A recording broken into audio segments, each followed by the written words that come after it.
नमस्कार भक्तों। आज है भोलेनाथ का प्रिय दिन, जिसे सोमवार कहते हैं। जो स्त्री पुरुष सोमवार का व्रत श्रद्धा से करते हैं, उन्हें सुखी जीवन, मनचाहा वर और सभी संकटों से मुक्ति मिलती है। आज की कथा आपके जीवन में शिव कृपा की वर्षा करेगी। तो आइए श्रद्धा से सुनते हैं सोमवार व्रत की अद्भुत और चमत्कारी कथा। प्राचीन काल में रत्नभद्र नाम से प्रसिद्ध एक धर्मात्मा यक्ष गंधमादन पर्वत पर रहता था। उनके पूर्णभद्र नामक एक पुत्र उत्पन्न हुआ। अंत में अनेक भोगों को भोगकर उस रत्नभद्र ने शिव ध्यान परायण हो परम शांत शिवलोक को प्राप्त किया।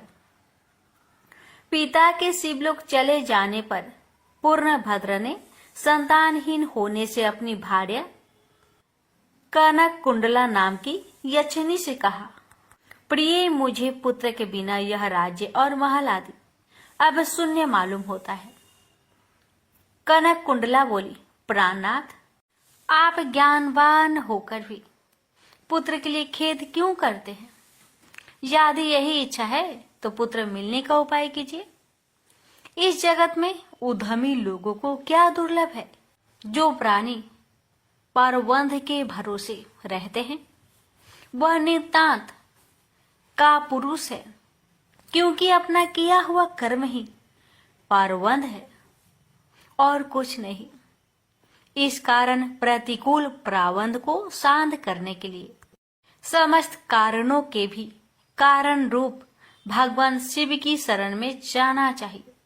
यदि आप सर्वश्रेष्ठ पुत्र है तो भगवान शिव की शरण ग्रहण कीजिए। अपनी पत्नी की बात सुनकर यशराज ने गीत वाद्य से भगवान शिव का पूजन कर पुत्र की अभिलाषा पूर्ण की।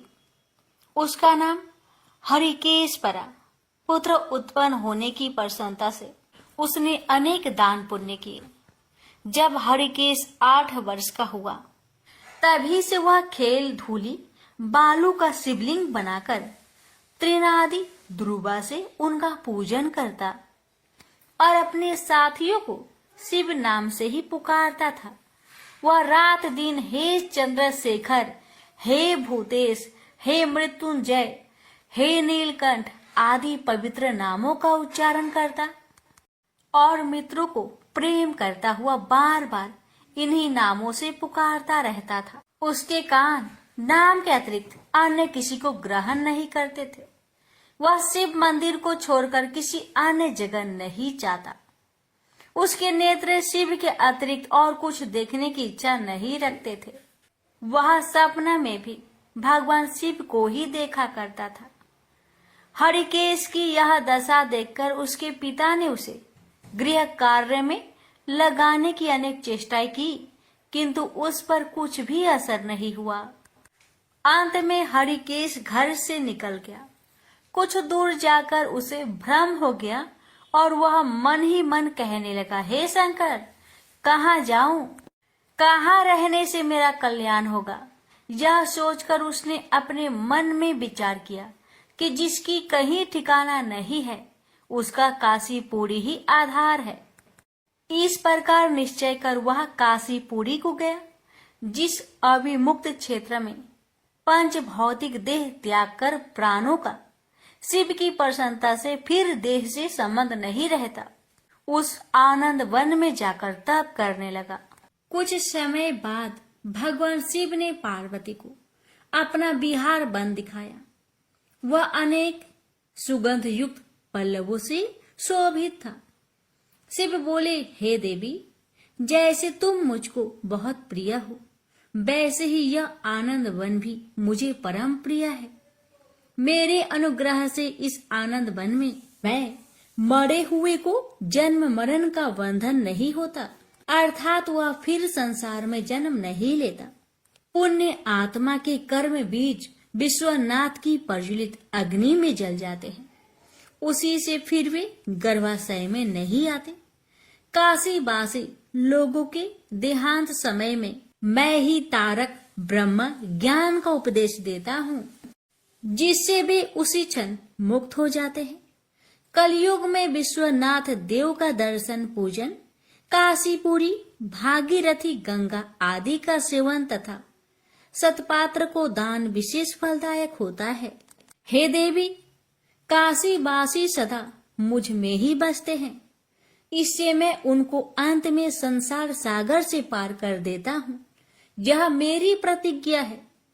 इस तरह वार्तालाप करते करते भगवान शिव उस स्थान पर गए जहाँ हरिकेश समाधि लगाए बैठा था। उसको देखकर पार्वती ने कहा, भगवान, यह आपका तपस्वी भक्त है। इस समाधिष्ठ भक्त को वर देकर इसका मनोरथ पूर्ण कीजिए। इसका चित्त केवल आप में ही है और इसका जीवन भी आपके ही अधीन है। पार्वती की बात सुनकर भगवान शिव उसके पास गए और उन्होंने समाधि में स्थित उस हरिकेश को हाथ से स्पर्श किया।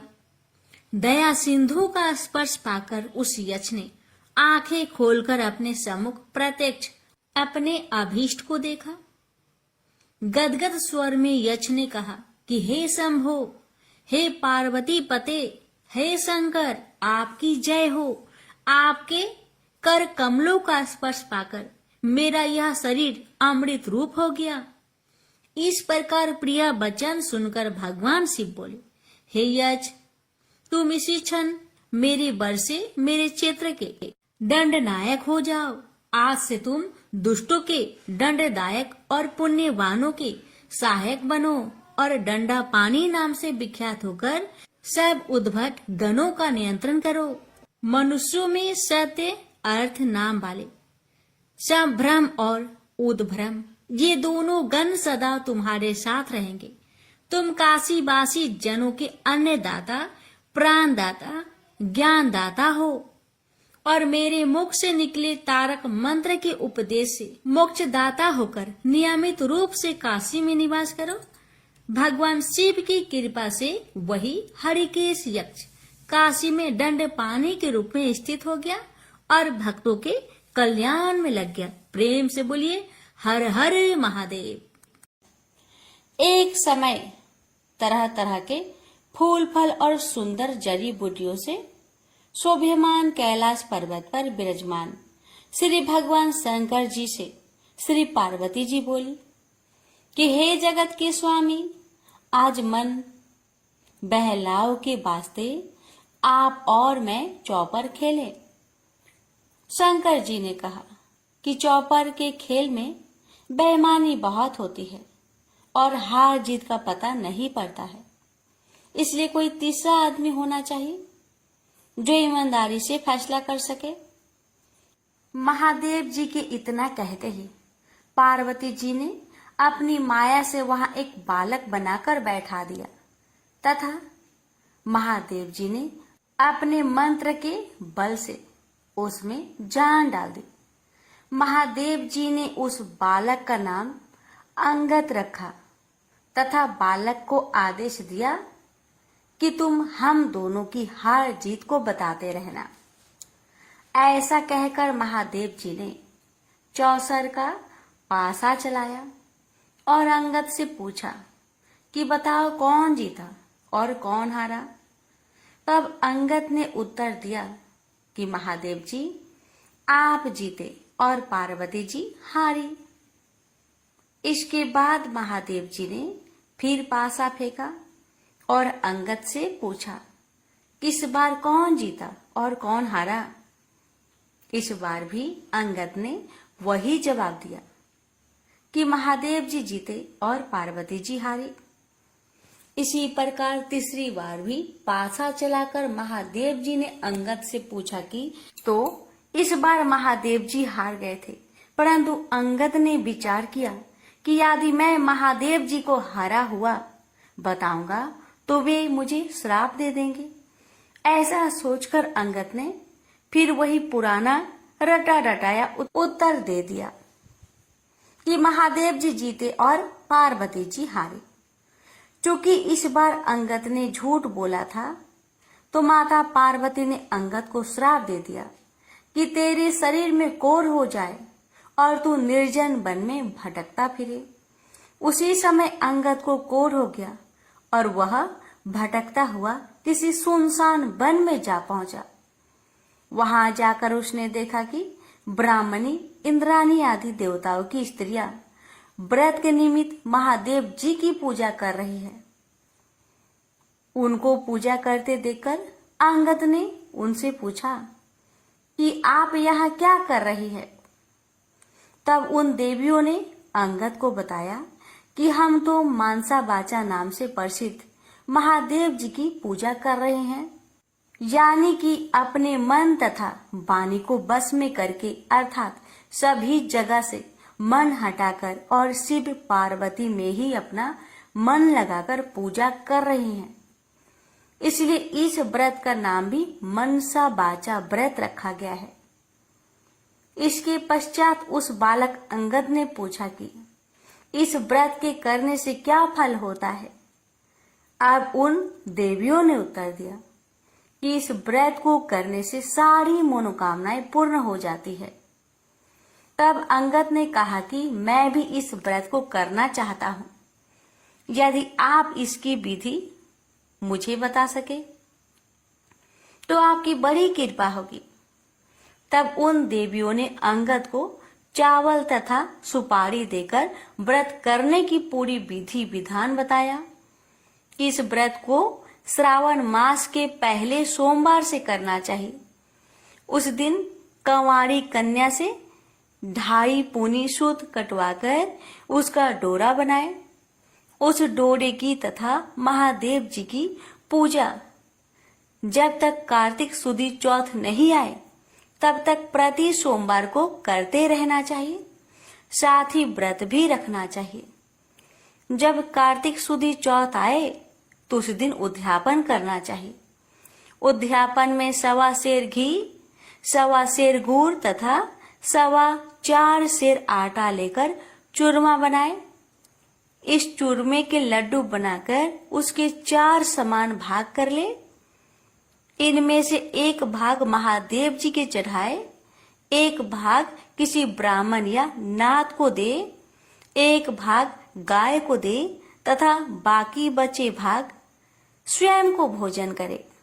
इस व्रत का उद्यापन कोई भी करे, वह चाहे राजा हो या रंक, सबको इतना ही सामान लेना चाहिए। यदि व्रत करने वाला मनुष्य या स्त्री चौथे भाग को पूरा ना खा सके तो पहले से ही उसमें से निकालकर किसी को दे दे।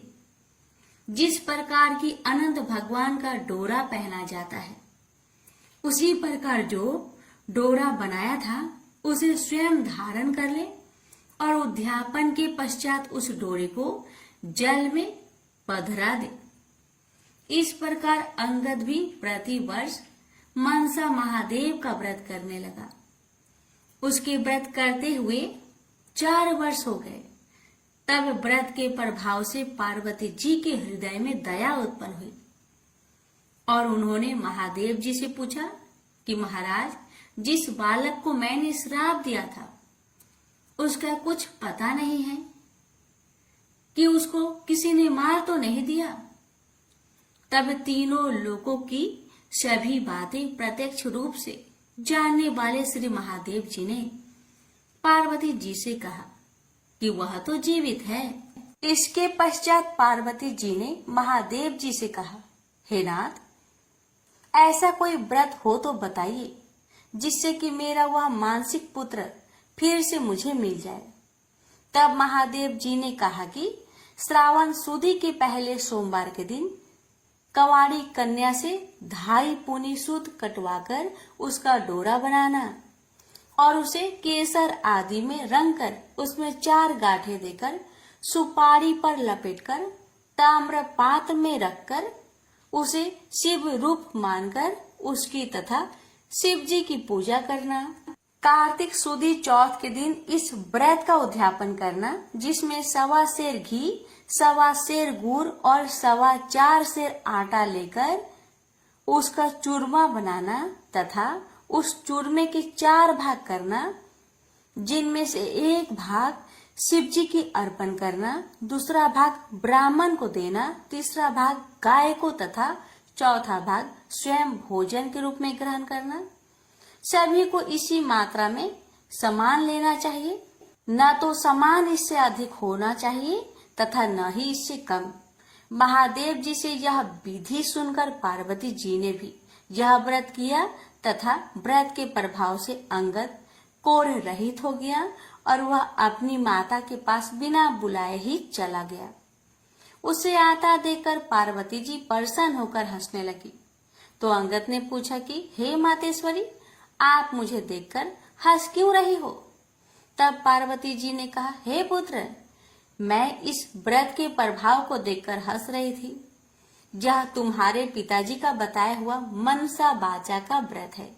यह व्रत मैंने किया, तभी तो तुम ठीक होकर मेरे पास आ गए हो। इस बात को सुनकर अंगद ने कहा कि हे माता, मैंने भी यह व्रत किया था, इसी से मेरा कोढ़ भी मिट गया। तब पार्वती जी ने कहा कि हे पुत्र, अब तेरी क्या इच्छा है वह बता। तब उस पुत्र ने कहा कि हे जगत जननी माँ, मुझे उज्जैन नगरी का राज्य करने की और वहां की राजकुमारी से ब्याह करने की इच्छा है। पुत्र के इतना कहते ही पार्वती जी ने उससे कहा कि जा, तुझे उज्जैन का राज्य मिल जाएगा, तू फिर से इस मांचा बाचा के व्रत को कर। इस प्रकार अंगद ने पुनः 4 वर्ष तक यह व्रत किया, तब उसे उज्जैनी का राज्य मिल गया। अब नारद जी राजा युधिष्ठिर से कह रहे हैं कि उसे राज्य किस प्रकार मिला, तो सुनो। उज्जैन के राजा रानी वृद्ध हो गए थे, उनके कोई पुत्र नहीं था, केवल एक राजकुमारी थी। इसलिए राजा रानी ने सोचा कि इस कन्या का विवाह किसी राजकुमार से करके उसको राज्य दे देंगे। ऐसा निश्चय कर उन्होंने एक स्वयंवर रचा, जिसमें कई देशों के राजकुमार आए। तब वहां के राजा ने एक हथिनी को श्रृंगार करा के पूजा करके हाथ जोड़कर कहा कि हे हथिनी, तुम देव स्वरूपा हो, तुम यह माला लो और जो भी इस राज्य को संभालने में सक्षम हो तथा राजकुमारी के लायक वर हो, उसे यह माला पहना दो। किसी मामूली मनुष्य को यह माला मत पहना देना।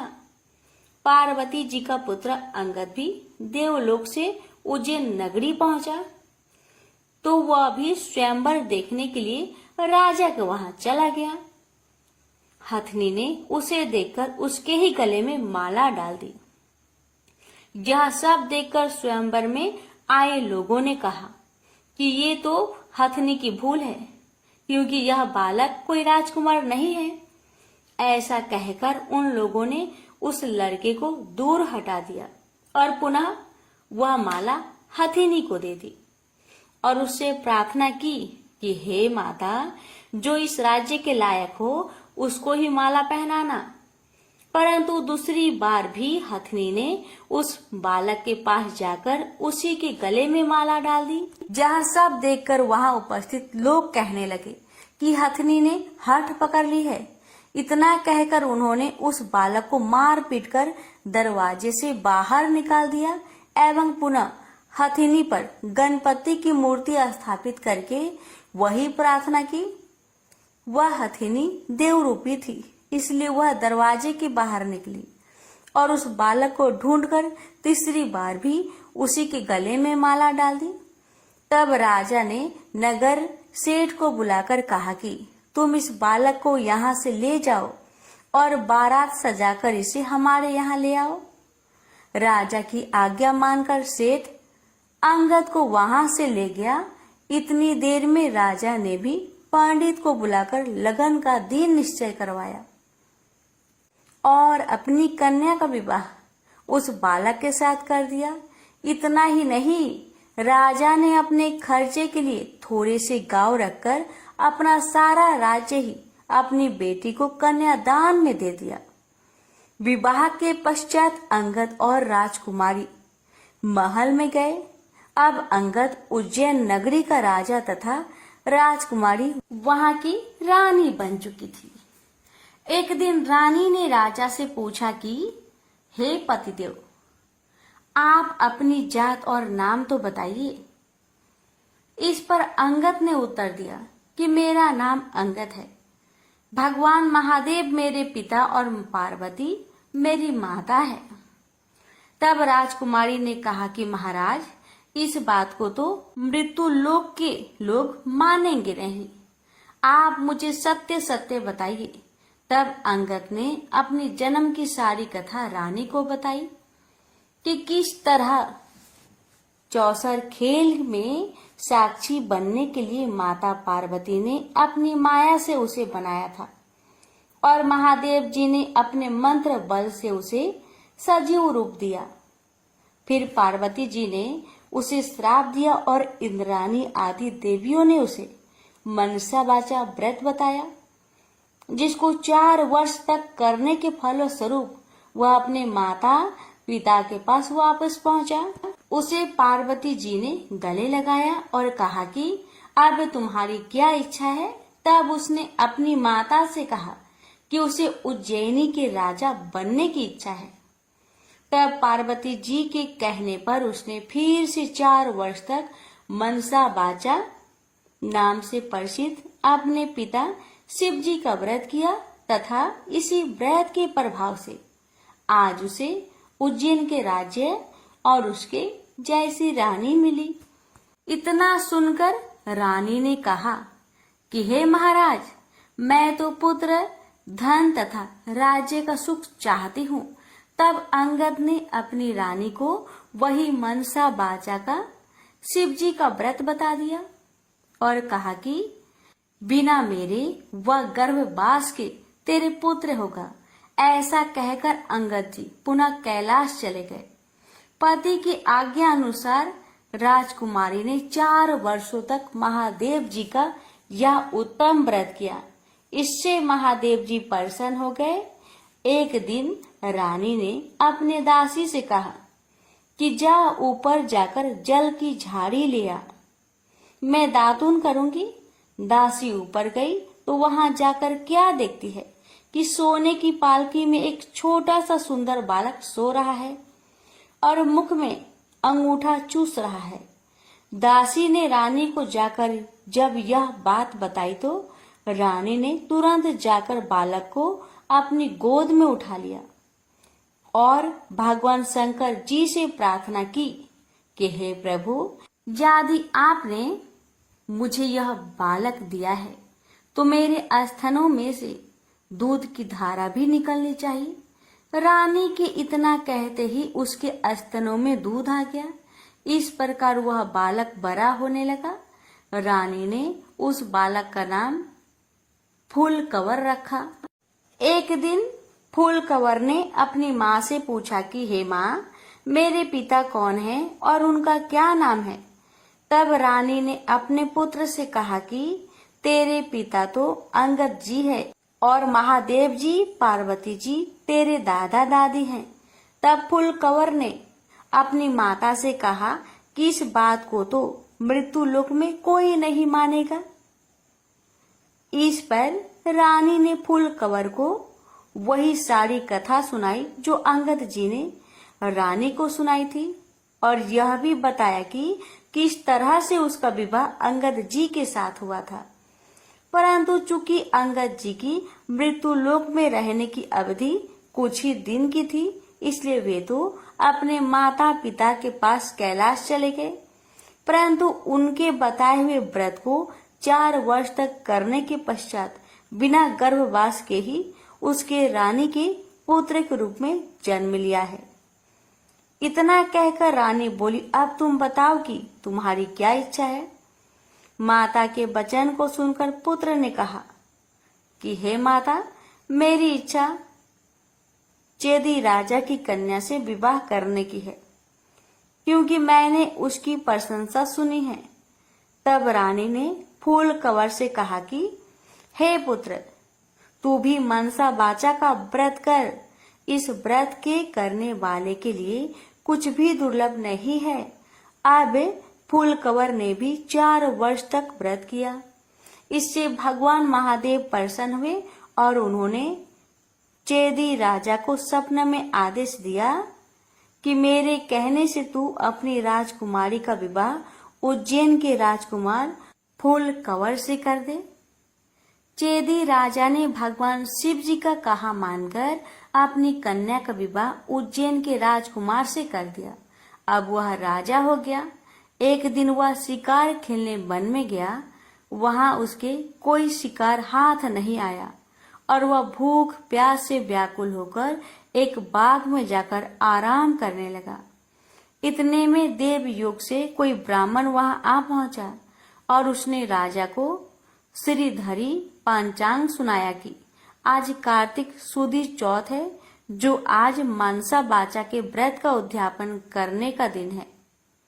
इतना सुनते ही राजा ने ब्राह्मण से कहा कि महाराज, मुझसे तो भूल हो गई, आप हमें अब पूजन करा दे। ब्राह्मण ने पूजा के लिए शहर में रानी को खबर भेजी कि राजा साहब शिकार के लिए यहाँ वन में ठहरे हुए हैं और चूंकि आज कार्तिक सुदी चौथ का उद्यापन करना है, इसलिए 4.25 सेर आटा, 1.25 सेर घी, 1.25 सेर गुड़ का चूरमा बनवाकर मंगवाया है। इस पर रानी ने सोचा कि फौज के कई आदमी भी राजा जी के साथ है, इसलिए इतने से चूरमे से क्या होगा, इसलिए रानी ने गाड़ी भरकर चूरमा भेज दिया, जो कि नियम विरुद्ध था। इतना अधिक प्रसाद होने से महादेव जी क्रोध हो गए और उन्होंने कोप करके राजा को स्वप्न में कहा कि तुम अपनी रानी को निकाल दो, नहीं तो मैं तुम्हारा सारा राज्य नष्ट कर दूंगा। राजा ने परमान के अनुसार दोबारा चूरमा बनवाकर व्रत पूरा किया। महादेव जी के कथन के अनुसार राजा ने रानी को महल से निकलवा दिया। रानी किले से रवाना होकर कुछ दूर चली ही थी कि उन्हें राजा के दीवान मिले। दीवान जी ने रानी से पूछा कि रानी साहिबा, आप कहाँ पधार रही हो? तब रानी ने पूरी बात बता दी। तब दीवान जी ने कहा कि मैं राजा जी को समझाकर राजी कर लूंगा, तब तक आप मेरी हवेली में पधारे। परंतु जैसे ही रानी दीवान जी की हवेली में पहुंची कि दीवान अंधा हो गया। तब दीवान ने हाथ जोड़कर कहा कि रानी जी, आप यहाँ से पधारो। रानी वहां से रवाना होकर आगे बढ़ी तो उन्हें नगर सेठ मिल गया। उसने भी यही कहा कि वह राजा साहेब को 1-2 दिन में मना लेंगे, तब तक आप हमारे घर पर ही विराजे। रानी नगर सेठ के घर गई तो सेठ की हड्डियां चलने से बंद हो गई और कई उपद्रव होने लगे। अब सेठ ने भी हाथ जोड़कर कहा कि रानी जी, आप यहाँ से पधारे।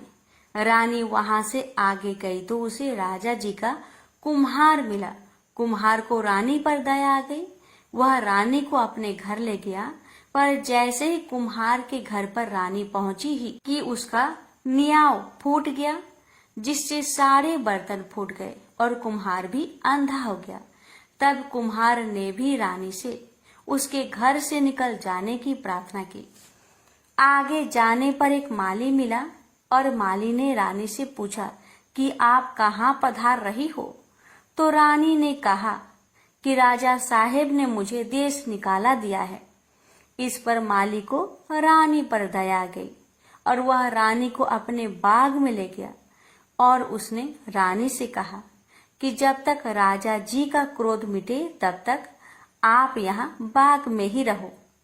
परंतु रानी के बाग में जाते ही बाग के सारे पेड़ पौधे सूखकर जलने लगे। कुंवारियों का पानी भी सूखने लगा। इतना ही नहीं, माली को भी कम दिखने लगा। तब माली ने भी रानी से वहां से चले जाने की विनती की। रानी वहां से निकलकर विचार करने लगी कि मुझसे ऐसा क्या पाप हो गया है कि मैं जहां भी जाती हूँ वहां अनर्थ होने लगता है। ऐसा सोचते सोचते रानी ने देखा कि आगे 2 रास्ते हैं। किसी व्यक्ति से पूछने पर रानी को मालूम हुआ कि एक रास्ता तो 6 महीने का है, जबकि दूसरा केवल 3 दिन का। रानी 3 दिन वाले रास्ते पर चलने लगी। आगे जाने पर उसे शिप्रा नदी मिली। रानी ने दुख के मारे उसमें कूदकर आत्महत्या करनी चाहिए, परंतु जैसे ही वह नदी में कूदी तो नदी सूख गई।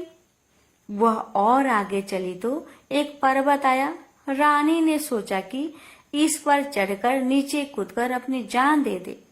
यह सोचकर वह पर्वत पर चढ़ी और जैसे ही नीचे कूदने लगी कि पर्वत जमीन के बराबर हो गया।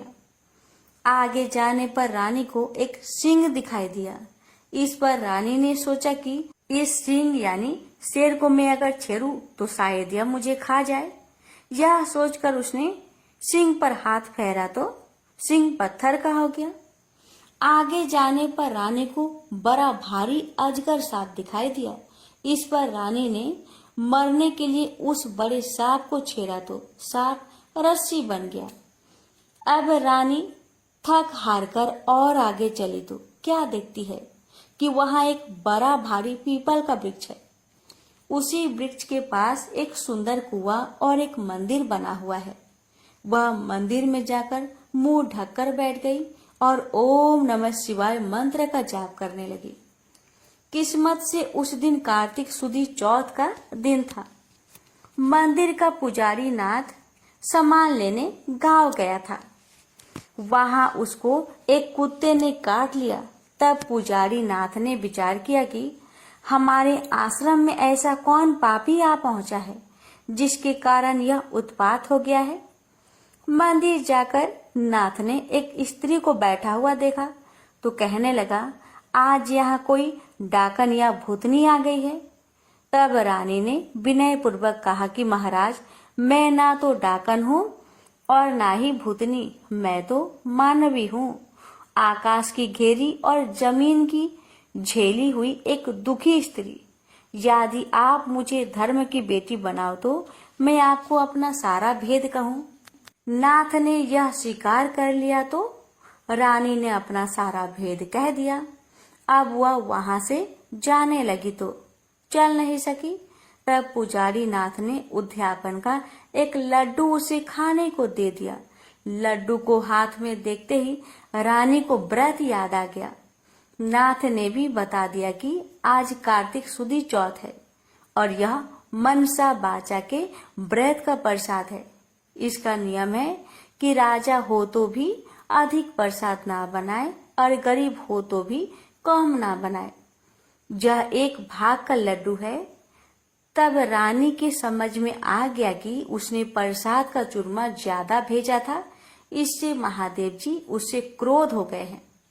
ऐसा विचार कर रानी ने पुजारी नाथ से प्रार्थना की कि हे महाराज, इस व्रत को अब मैं भी करना चाहती हूँ।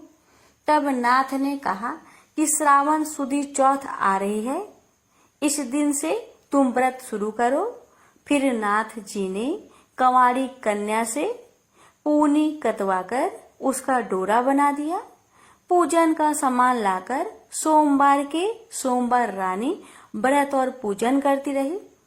जब कार्तिक सुदी चौथ आई तब नाथ जी गांव जाकर सामान ले आए और 1.25 सेर घी, 1.25 सेर गुड़, 4.25 सेर आटे का चूरमा बनाया।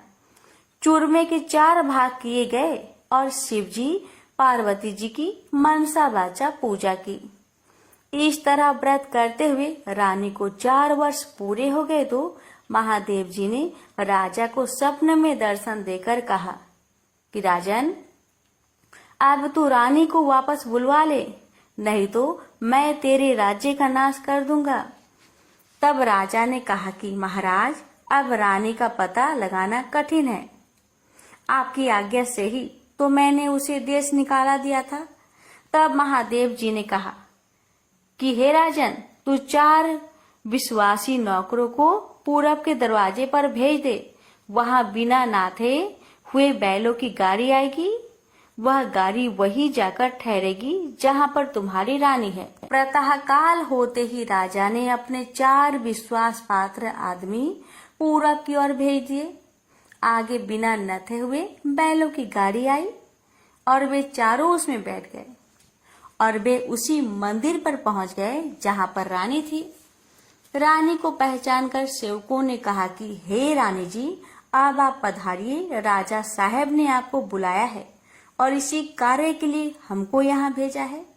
तब रानी ने नाथ जी को कहा कि मैं आपके धर्म की बेटी हूँ, इसलिए आप मुझे सीख देकर भेजिए।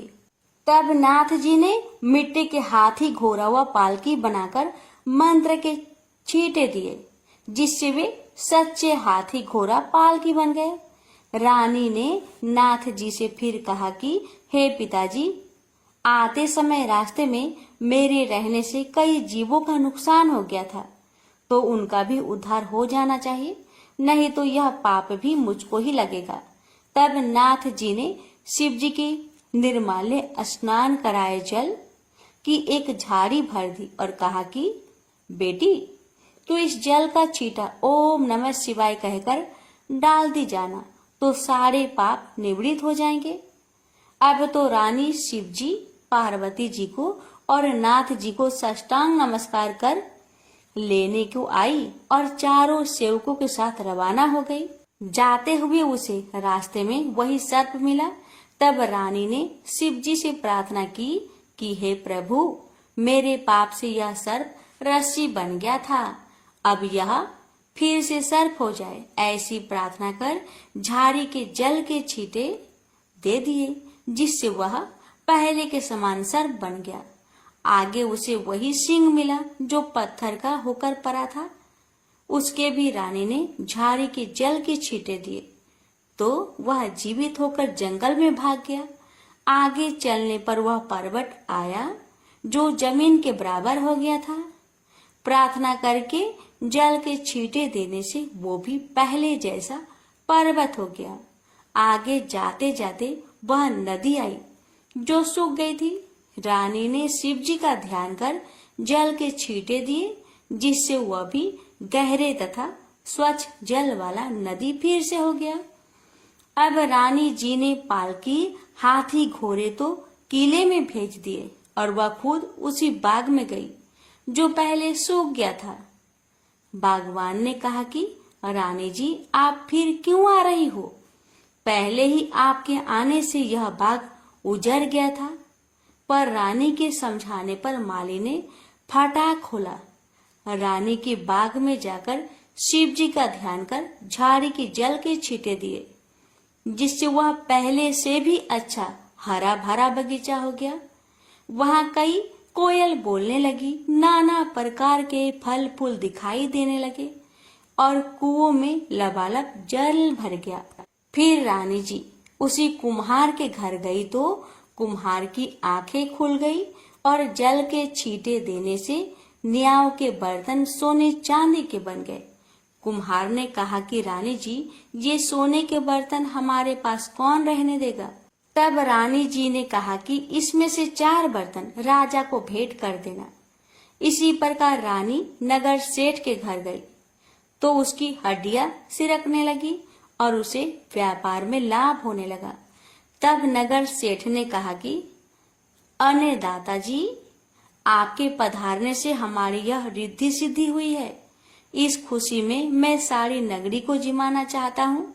सारी नगरी में ढिंढोरा पिटवा दिया गया कि कल किसी के घर में धुआं ना निकले। यदि किसी ने चूल्हा जलाया तो वह दंड का भागीदार होगा। आगे जैसे ही रानी दीवान जी के यहाँ पहुंची तो दीवान जी की आंखें खुल गई। सब आनंद हो गया। अब रानी साहिबा अपने किले में पधारी। राजा जी ने उनका अच्छा स्वागत किया। नगर सेठ ने सारे नगर को जिमाया और किले में जाकर रानी जी से अर्ज की कि अन्नदाता जी, अब आप भी पधार कर भोजन ग्रहण कीजिए। इस पर रानी ने कहा कि मेरे तो आज कार्तिक सुदी चौथ का उजिरना है, जो किसी भूखे आदमी को जिमाकर जीमूंगी। सारे नगर के लोग तो नगर सेठ के यहाँ जिम आए। नगर में अब कोई भी भूखा व्यक्ति नहीं मिला। ढूंढते ढूंढते रानी के सेवक धोबी घाट पहुंचे तो वहां पर एक अंधी बहरी कोढ़ीन धोबन परी मिली। रानी जी की आज्ञा से उसे महल में बुलाया गया। रानी जी ने उसे स्नान करवाया। स्नान कराते ही उसका सारा कोढ़ मिट गया और कथा सुनाते ही उसके लिए स्वर्ग से विमान आ गया। बूढ़ी धोबन की कथा सुनने व प्रसाद लेने मात्र से ही वह सदा के लिए बैकुंठ चली गई। राजा रानी भी हर साल मनसा बाचा का व्रत करते रहे। वे संसार के सब प्रकार के सुखों को भोगते रहे और पुत्र को राजगद्दी देकर अंतकाल में शिवलोक में गए। इस प्रकार मनसा बाचा भगवान शिव जी पार्वती जी के व्रत करने की भारी महिमा है। श्रावण सुदी सोम से कार्तिक सुदी चौथ तक का यह व्रत सब मनोवांछित फल को देने वाला है। इस मनसा बाचा के व्रत को करने वाले मनुष्य की सभी कामनाएं शिव जी महाराज पूर्ण कर देते हैं। पुत्र नहीं हो या होकर जीवित नहीं रहता हो तो इस व्रत के करने से स्त्री पुत्र का सुख अवश्य प्राप्त करती है। इसी प्रकार पुरुष को स्त्री का और स्त्री को पति का सुख सौभाग्य प्राप्त होता है। जिसकी कमाई धंधा ना हो तो इस व्रत के करने से शिव शंकर भगवान उसे जीविका प्रदान करते हैं। प्रेम से बोलिए जय भोले शंकर, जय पार्वती माता। हे भोलेनाथ, यदि कथा कहने या सुनाने में मुझसे मन वचन या कर्म से कोई त्रुटि हो गई हो तो हे त्रिपुरारी कृपया उसे क्षमा करें। मैंने अपने श्रद्धा और सामर्थ्य अनुसार आपकी व्रत कथा का वाचन किया है। यदि उच्चारण में, शुद्धता में या भावना में कोई कमी रह गई हो तो हे नीलकंठ उसे क्षमा करें। आपकी कृपा सदा मुझ पर बनी रहे और कथा सुनने वाले समस्त भक्तों पर भी आपकी असीम कृपा और आशीर्वाद बना रहे। उसके जीवन में सुख, शांति, आरोग्यता और शिव भक्ति बनी रहे। यही मेरी सच्चे हृदय से प्रार्थना है। हर हर महादेव। भक्तों, एक समय की बात है कि देव ऋषि नारद ने विषय वासनाओं पर विजय प्राप्त करने के लिए पर ब्रह्मा की कठोर साधना की। वे हिमालय पर्वत के एक निर्जन स्थान में जाकर समाधित हो गए और पर ब्रह्मा की आराधना करने लगे। उनको इस प्रकार कठोर साधना करते देख देवराज इंद्र भयभीत हो गए। उन्होंने इस विषय में देवगुरु बृहस्पति से परामर्श करने का विचार किया। वे आचार्य बृहस्पति के पास पहुंचे और उनसे कहा, हे आचार्य जी, नारद मुनि हिमालय पर्वत पर कठिन साधना कर रहे हैं। मेरी समझ में यह नहीं आ रहा कि वे इतना कठोर तप किस लिए कर रहे हैं। इसके पीछे क्या कारण है। देवगुरु बृहस्पति बोले, हे इंद्र, संभव है नारद के मन में तुम्हारे सिंहासन को प्राप्त करने की लालसा पैदा हो गई हो। शायद इसलिए वे इतनी कठोर साधना कर रहे हैं। देवगुरु की बात सुनकर इंद्र और भी भयभीत हो गए। उन्होंने आचार्य बृहस्पति से पुनः पूछा, हे आचार्य, यदि ऐसा हुआ तो मेरे लिए यह बहुत भयंकर बात होगी। मुझे परामर्श दीजिए कि ऐसी हालत में मैं क्या करूं। आचार्य बृहस्पति बोले, हे इंद्र, तुम तो देवों के राजा हो, सर्वशक्ति संपन्न हो, सामर्थ्यवान हो। मैं तुम्हें इस विषय में क्या परामर्श दे सकता हूँ। तुम स्वयं ही कोई उपाय सोच लो। हाँ, मुझे ही कोई न कोई उपाय सोचना पड़ेगा। कहते हुए इंद्र वहां से चले आए। अपने महल में पहुंचकर उन्होंने कामदेव को बुलाया और उनसे कहा, हे कामदेव, नारद हिमालय पर्वत पर निर्जन स्थान में बैठे बहुत कठोर तपस्या कर रहे हैं। मैं चाहता हूं कि तुम उनके पास जाओ और अपनी शक्ति के द्वारा जैसे भी हो उनकी तपस्या को भंग कर दो। इंद्र के आज्ञा पाकर कामदेव तत्काल उस स्थान की ओर बढ़ चले जहां नारद मुनि तपस्या कर रहे थे। कामदेव वहां पहुंचकर उन्होंने अपनी मायावी शक्ति का जाल बिछाया। उसके संकेत मात्र से उस बियाबान क्षेत्र में बाहर आ गए। कुछ क्षण बीतते बीतते स्वर्ग लोक की एक अप्सरा प्रकट हुई और नारद के सामने मनोहारी नृत्य करने लगी। उसके घुंघरुओं की मधुर ध्वनि वातावरण में गूंजने लगी। लेकिन कामदेव का यह प्रयास व्यर्थ ही साबित हुआ। अप्सरा नृत्य करते करते थक गई, किंतु नारद मुनि का ध्यान नहीं टूटा। थक हार कर अप्सरा वापस लौट गई। तप पूरा होते ही नारद ने आंखें खोली। कामदेव ने सोचा, यदि नारद को बाद में यह बात पता लग गया कि मैंने उनकी तपस्या में विघ्न डालने की चेष्टा की है, तो वह मुझे श्राप दे देंगे। उचित यही है कि मैं स्वयं ही उन्हें सच्ची बात बता दूं। यही सोचकर उन्होंने नारद के समक्ष पहुंचकर उन्हें साष्टांग प्रणाम किया। नारद ने उन्हें आशीर्वाद देकर पूछा, आओ कामदेव, किस कार्य हेतु यहाँ आगमन हुआ है? कामदेव बोले, हे देव ऋषि, मेरा अपराध को क्षमा कीजिए। मैंने आपकी तपस्या भंग करने का प्रयास किया था। नारद ने पूछा, पर क्यों?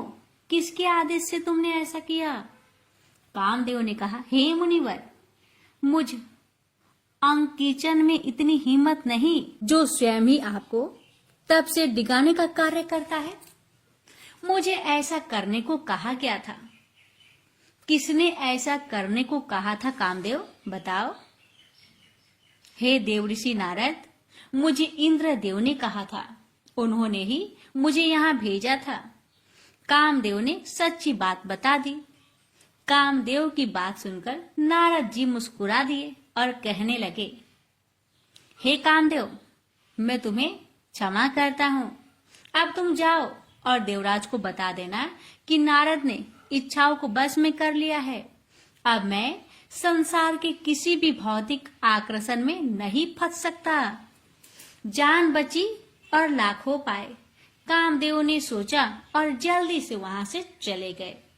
कामदेव के जाने के पश्चात नारद सोचने लगे, मैंने कामदेव को परास्त किया है।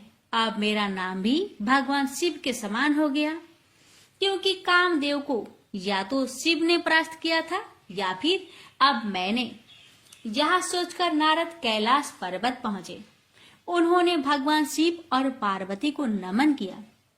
भगवान शिव ने नारद के चेहरे पर झलकती प्रसन्नता की चमक देखी तो उन्होंने पूछा, क्या बात है नारद, आज आप बहुत प्रसन्न दिखाई दे रहे हैं, कोई बात है? तो नारद जी बोले, हाँ भगवान, हाँ, बात ही कुछ ऐसी है। ऐसी क्या बात है नारद, हमें भी तो बताओ। हे भगवान, मैंने कामदेव को जीत लिया है। इंद्र ने उसे मेरी तपस्या भंग करने के लिए भेजा था, किंतु वह अपने प्रयासों में सफल नहीं हुआ। मैंने निर्विघ्न अपनी तपस्या पूरी की है। नारद जी की बात सुनकर भगवान शिव मुस्कुराए और बोले, हे नारद, मुझे यह जानकर बहुत प्रसन्नता हुआ कि तुमने काम पर विजय प्राप्त कर लिया है। पर देखो, यह बात तुमने मुझे बता दी तो बता दी, और किसी देव को यह बात मत बताना। विशेषकर भगवान विष्णु को तो भूल कर भी यह बात मत बताना। लेकिन नारद को चैन कहाँ आए? यह बात बताने के लिए तो उनके पेट में मरोड़ मरोड़ हो रही थी। हे भक्तों, अतः भगवान शिव के परामर्श को उन्होंने नहीं माना और क्षीर सागर की ओर चल पड़े। रास्ते में उन्होंने सोचा, कामदेव पर मेरी विजय की खबर सुनकर शिव विशेष प्रसन्न नहीं हुए। शायद उन्हें मुझसे ईर्ष्या हो रही है, इसलिए वे भगवान विष्णु से यह बात न बताने को कह रहे थे। भला इतनी बड़ी सफलता की बात मैं भगवान विष्णु को क्यों न बताऊं? वे तो मुझसे बहुत स्नेह रखते हैं। काम पर मेरी विजय की बात सुनकर उन्हें तो मुझ पर बहुत गर्व होगा। ऐसे ही कुछ सोचते हुए वे क्षीर सागर में पहुंचे और भगवान विष्णु और माता लक्ष्मी के सामने पहुंचकर उन्हें प्रणाम किया। भगवान विष्णु बोले, आओ नारद आओ, बहुत समय बाद तुम्हें देखकर बहुत प्रसन्नता हुई है। कहाँ रहे इतने दिनों तक? भगवान, मैं तपस्या कर रहा था और आपको जानकर हर्ष होगा कि मेरी तपस्या पूर्ण हो गई। यद्यपि देवराज इंद्र ने कामदेव द्वारा मेरी तपस्या भंग करने की कोशिश की, किंतु कामदेव को भी मुझसे हार माननी पड़ी। अच्छा, क्या सचमुच? भगवान विष्णु ने कृत्रिम आश्चर्य व्यक्त की। हाँ प्रभु, हाँ, मैंने भी कामदेव पर विजय प्राप्त कर ली है। अब अकेले शिव ही नहीं है, कामदेव को जीतने वाले आपका यह भक्त भी सारे संसारिक प्रलोभन से परे हो गया है। भगवान विष्णु समझ गए कि नारद के मन में अभिमान पैदा हो गया, किंतु परकट वे बोले, यह तो बहुत अच्छी बात है नारद, फिर भी तुम सदा सावधान रहना, कौन जाने कब क्या घटित हो जाए। फिर भगवान विष्णु से विदा लेकर नारद लौट पड़े। उनके मन में उत्साह के बजाय कुछ विक्षोभ सा था। उन्होंने सोचा, मेरी सफलता पर भगवान विष्णु भी बहुत प्रसन्न नहीं हुए। मैं कोई दुर्लभ व्यक्ति थोड़े न हूँ, फिर वे क्यों मुझे सावधान रहने की सीख दे रहे थे। निगाहें नीचे बने एक भव्य नगर पर जाकर टिक गई। अरे वाह, ये तो बड़ा सुंदर नगर लगता है। ऐसा नगर तो मैंने पहले कभी नहीं देखा। इसमें चलकर देखना चाहिए। यही सोचकर नारद नीचे उतरे और वहां के राजमार्ग पर जाते हुए एक व्यक्ति से पूछा, सुनो भाई, इस विशाल और सुंदर नगर का राजा कौन है? वो व्यक्ति बोला, आश्चर्य है, आप यहाँ के राजा को नहीं जानते। यहाँ के राजा का नाम है शीलनिधि। आप उनसे मिलना चाहते हैं तो उनके महल में चले जाइए। नारद राजमहल के दरवाजे पर पहुंचे तो उनके आगमन का समाचार सुनकर राजा शीलनिधि स्वयं बाहर आए और बड़े आदर सत्कार पूर्वक नारद को अपने महल में ले गए। तभी राजकुमारी भी वहां आ पहुंची। राजा शीलनिधि ने नारद को उसका परिचय दिया कि यह मेरी पुत्री है मुनिवर, इसका नाम श्रीमती है। श्रीमती की सुंदरता देखकर नारद ने मन ही मन उसकी प्रशंसा की। जब श्रीमती ने प्रणाम किया तो नारद ने उसे मुक्त कंठ से आशीर्वाद प्रदान किया। राजा शीलनिधि बोले, हे मुनिवर, श्रीमती अब विवाह योग्य हो गई है। मैंने निश्चय किया है कि शीघ्र ही एक स्वयंवर का आयोजन कराऊंगा ताकि यह स्वेच्छा से अपना पति वरण कर सके। नारद बोले, हाँ, तुम्हारी कन्या साक्षात लक्ष्मी है। कोई भी हरि जैसा गौरवशाली व्यक्ति जिसे पत्नी रूप में पाकर धन्य हो सकता है। राजा शीलनिधि बोले, आपकी कथन से मेरा उत्साह बढ़ा है मुनिवर। अब तो शीघ्र ही इसके स्वयंवर का आयोजन करूंगा। नारद ने मन ही मन सोचा, इस राजकन्या का विवाह यदि मेरे साथ हो जाए तो कितना अच्छा रहे। इसे पत्नी रूप में पाकर मैं तो जैसे धन्य ही हो जाऊंगा। अगर यह मुझे प्राप्त हो जाए तो मैं पूरे ब्रह्मांड में स्वयं को सबसे भाग्यशाली पुरुष समझूंगा। पर मैं इसे प्राप्त कैसे करूं? राजा शीलनिधि का आतिथ्य सत्कार स्वीकार कर नारद उस नगर से बाहर गए और उन्होंने एक स्थान पर खड़े होकर भगवान विष्णु का स्मरण किया। अपने प्यारे भक्त की पुकार सुनकर भगवान विष्णु प्रकट हुए और बोले, हे नारद, क्या बात है, मुझे याद क्यों किया? नारद मुनि बोले, हे भगवान, मुझे हरि जैसा सुंदर मुख चाहिए। आप कृपा करके मुख हरि जैसा कर दीजिए। भगवान विष्णु ने तथास्तु कहा और वहां से अंतर्ध्यान हो गए। बस यही नारद से एक चूक हो गई। वरदान मांगते समय वे यह भूल गए कि हरि का एक अर्थ बानर भी होता है। भगवान विष्णु ने नारद का मुख बंदर जैसा बना दिया और क्योंकि नारद के पास उस समय अपना रूप देखने के लिए कोई उपकरण भी नहीं था, अतः वे अपना मुख नहीं देख सके। जिस समय नारद स्वयंवर स्थल में पहुंचे, वहां अनेक देशों के राजा एवं राजकुमार उपस्थित थे। नारद मुनि बड़े ही विश्वास के साथ यह सोचते हुए कि अब तो वरमाला मेरे गले में ही पड़ेगी, जाकर एक आसन पर विराजमान हो गए। नारद को देखकर वहां उपस्थित राजा लोग मंद मंद मुस्कुराने लगे।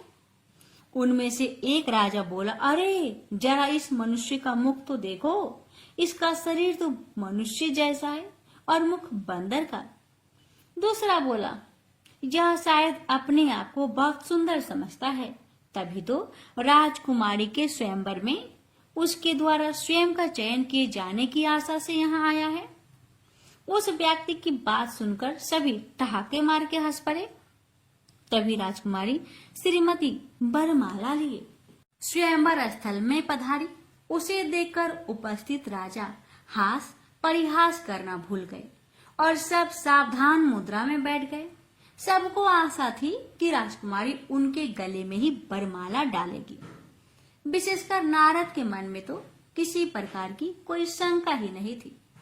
भला जिसके पास भगवान विष्णु जैसा सुंदर मुखड़ा हो, उसे कौन सी सुंदरी अस्वीकार करती।